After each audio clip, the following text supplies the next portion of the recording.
Welcome back. We continue to follow the devastating story, a violent attack on a mother and her son while out grocery shopping. As we shared with you earlier, the suspect used a knife in this horrific attack, allegedly. Crimes involving knives don't get as much attention in the United States, especially as most homicides here involve guns. Investigator Sarah Goldenberg found deadly stabbings happening more often than you may think.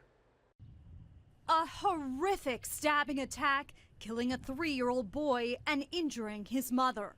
All carried out, police say, with a knife.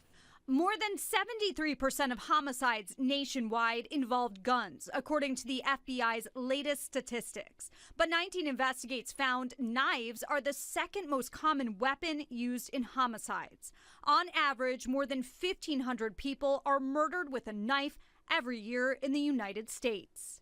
That's according to this recent scientific article published in the National Library of Medicine, comparing knife and firearm homicides. It found the victims and offenders of knife homicides are a significantly different group from those involved in homicides involving guns.